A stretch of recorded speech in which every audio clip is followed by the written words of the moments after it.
Ashoka bio classes में आपका स्वागत है। आज हम बात करेंगे जीव विज्ञान का एक टॉपिक सहप्रभाविता, इंग्लिश में जिसको बोलते हैं कोडोमिनेंस। ये कक्षा 10 और 12 बोर्ड एग्जाम के लिए दोनों के लिए इम्पॉर्टेंट टॉपिक है और बार बार रिपीटेड क्वेश्चन है, 60 नोट के रूप में पूछा जाता है। आइए वीडियो शुरू करते हैं। सहप्रभाविता क्या होता है? नाम से ही लग रहा है सहप्रभाविता, यानी कि दोनों का प्रभाव। सह माने साथ में, प्रभाव यानी कहने का मतलब ये निकल के आ रहा है कि साथ में प्रभाव आएगा तो उसी बोलेंगे सहप्रभाविता। परिभाषा देखा जाए तो मेंडल ने, आपको पता होगा कि मेंडल का प्रथम नियम क्या था? प्रभाविता का नियम, जिसमें क्या था कि प्रभावी और अप्रभावी लक्षण वाले जनकों के बीच, यानी दो विपरीत लक्षण वाले जनकों के बीच संकरण कराते थे। पहले पीढ़ी में क्या आ जाता था? प्रभावी लक्षण, यही होता था। लेकिन यहाँ पे क्या हो रहा है? यहाँ पे दोनों का प्रभाव साथ में आएगा। जैसे देखें, जब दो विपरीत लक्षण वाले जनकों के बीच संकरण होता है तो प्रथम पीढ़ी में मेंडल के अनुसार क्या आते हैं? सभी प्रभावी लक्षण आते हैं। जब दो विपरीत लक्षणों वाले जनकों के बीच संकरण कराते हैं तो प्रथम पीढ़ी में सभी प्रभावी लक्षण आते हैं। परंतु कुछ ऐसे भी संकरण हैं जिसमें प्रथम पीढ़ी में दोनों जनक के लक्षण साथ में आते हैं। फिर से, कुछ ऐसे भी संकरण है जिसमें दो विपरीत लक्षणों के बीच संकरण कराएंगे तो दोनों के लक्षण, दोनों जनक के लक्षण साथ में आते हैं। तो दोनों के लक्षण के प्रभाव साथ में आते हैं, तो इसलिए नाम रखा गया सहप्रभाविता। शायद परिभाषा क्लियर होगा कि ऐसे मतलब कि ऐसे कुछ संकरण होते हैं जिसमें क्या होते हैं? दोनों जनक के लक्षण पहले पीढ़ी में साथ में आते हैं। दोनों का लक्षण साथ में आ रहा है तो नाम रखा गया सहप्रभाविता। एग्जाम्पल की बात करें तो मानव में रुधिर वर्ग की वंशागति, जो हमारा ब्लड बैंक है, ब्लड वर्ग है, तो रुधिर वर्ग में जो हमारा ए बी ओ रुधिर वर्ग है, इसमें रुधिर की वंशागति जो होती है वो सहप्रभाविता का उदाहरण है। जैसे बात देखा जाए नीचे, तो जो हमारा रुधिर वर्ग ए बी ओ रुधिर वर्ग जो होता है, इसका निर्धारण कौन करता है? आई जीन पर होता है। चूंकि आपको पता है कि जो रुधिर वर्ग होता है, रुधिर वर्ग का निर्धारण एंटीजन के आधार पर किया जाता है, और एंटीजन कहाँ पाई जाती है? आरबीसी की कोशिका कला पर, यानी प्लाज्मा झिल्ली पर। तो वही कह रहा है कि जो ए बी ओ रुधिर वर्ग का निर्धारण जो होता है आई जीन करेगी, और वो कहाँ पाई जाती है? आरबीसी की प्लाज्मा झिल्ली यानी कोशिका कला पर। आई जीन के 3 एलील है, यानी 3 एलील है। कौन कौन से? आई ए, आई बी और आई। जिसमें आई ए, आई बी जो ये दोनों जो जीन हैं ये प्रभावी हैं किस पर? आई पर। आई ए, आई बी ये दोनों प्रभावी हैं किस पर? स्मॉल आई पर। तो इसका मतलब कि क्या, यदि संकरण कराया जाएगा तो प्रभावी लक्षण आएगा कौन कौन? आई ए, आई बी आ सकते हैं, आई के साथ रहेगा, नहीं आई के साथ ए रहे, आई ए के साथ स्मॉल आई रहेगा, तो प्रभावी कौन था? ए वाला, तो ए वाला आएगा ब्लड ग्रुप। बी वाला होगा इसके साथ, तो बी प्रभावी है, बी वाला आएगा। अब यहाँ पे देखते हैं नीचे उसके उसी चीज़ को समझाया गया है कि जैसे यहाँ देख लीजिए, यदि जनक से, माने एक माता पिता है तो एक माता एक पिता, यदि एक जनक से कौन सा आई ए ब्लड ग्रुप आ रहा है, दूसरे से स्मॉल आई, तो कौन प्रभावी है? आई ए प्रभावी है। तो संतान में क्या होगा?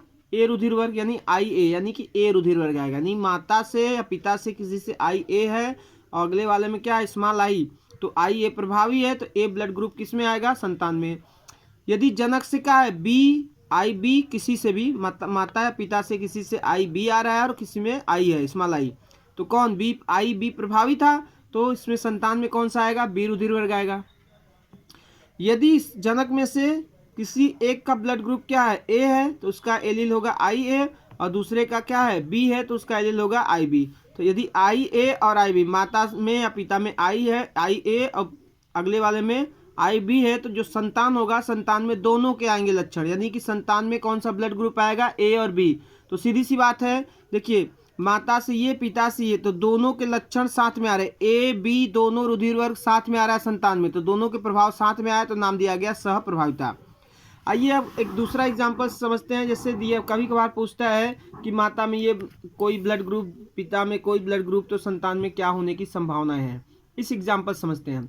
देखिए रुधिर वर्ग जो ए है, इसका जीनोटाइप, 2 टाइप के जीनोटाइप होते हैं, आई ए और आई ए के साथ आई ओ। ये एक जीनोटाइप हो गया, एक, और ये 2। इसी तरह से रुधिर वर्ग बी का भी 2 जीनोटाइप होता है, आई बी के साथ आई बी और आई ओ, 2 जीनोटाइप हो गए। रुधिर वर्ग ओ का सिर्फ एक ही जीनोटाइप होता है, आई ओ और आई ओ। क्लियर? बाय द वे, यदि क्वेश्चन पूछता है बोर्ड एग्जाम में कि माता का ब्लड ग्रुप आई ए या ए है, पिता का ब्लड ग्रुप बी है, या उल्टा करे कि पिता का, माता का ब्लड ग्रुप ए है, पिता का बी है, या पूछे कि पिता का बी है, माता का ए है, तो संतानों में क्या संभावना है। तो भाई रट तो सकते नहीं है ये जीनोटाइप। यदि हम इसको देख लें और मेंडल के अनुसार जैसे संकरण क्रॉस कराते थे, क्रॉस करा के जो रिजल्ट आएगा उस रिजल्ट के आधार पर हम आसानी से बता सकते हैं कि संतानों में क्या संभावनाएं हो सकती हैं। जैसे मान लो हमने एक एग्जाम्पल समझाया है, आप इसको आप किसी को भी रख के देख सकते हैं। जैसे दिया है कि मान लो किसी में से माता या पिता किसी को मान लिया, तो माता का ब्लड ग्रुप ए है और पिता का ब्लड ग्रुप बी है। माता का ए ब्लड ग्रुप, पिता का ब्लड ग्रुप बी है, तो संतानों में क्या संभावना है। तो माता का जीनोटाइप देखिए कौन सा, आई ए लिया, एक ये लेंगे और पिता से एक ये लेंगे, फिर एक बार इसको लेंगे और फिर इससे लेंगे, फिर एक बार इसको इसके साथ, ये जो है माने यहाँ देखा जाए तो एक बार ये इसका जीनोटाइप इसके साथ और इसका जीनोटाइप फिर इसके साथ। तो वही देख रहे हैं यहाँ पे माता का ब्लड ग्रुप आई ए हो गया ये वाला, और पिता का क्या हो गया, बी ब्लड ग्रुप आई बी और आई बी। तो सीधी सी बात है, एक इसमें से ए आएगा तो पिता वाले में से बी आएगा, माता से ए आएगा पिता से बी, तो संतान में क्या होगा, ए बी ब्लड ग्रुप। दोनों का प्रभाव साथ में आ गया तो ए बी ब्लड ग्रुप। यदि माँ का ब्लड ग्रुप आई ए है ये वाला, और पिता का क्या है, आई बी के साथ आई ओ, तो संतानों में क्या संभावना है। तो संकरण करा के देख सकते हैं इसका, यदि ये जीन यानी ये एलील इसके साथ मिलेगा, आधे चूंकि नर युग्मक आधा मादा युग्मक होगा, तो आई ए के साथ क्या मिलेगा, बी, तो ए बी ब्लड ग्रुप। ए के साथ ओ मिलेगा, यदि माता से ए पिता से ओ आ रहा है, तो चूंकि ओ वाला प्रभाव नहीं ए वाला प्रभावी होता है, तो संतान में क्या होगा, ए ब्लड ग्रुप। यदि माता का ए और पिता का बी पार्टिसिपेट कर रहा है तो संतान में ए बी ब्लड ग्रुप। यदि माता से ए और पिता से ओ आ रहा है तो ओ, यानी कि माता का जीनोटाइप आई ए है और पिता का आई बी और आई ओ है, तो संतान में क्या ब्लड ग्रुप हो सकता है, ए बी हो सकता है और ए हो सकता है।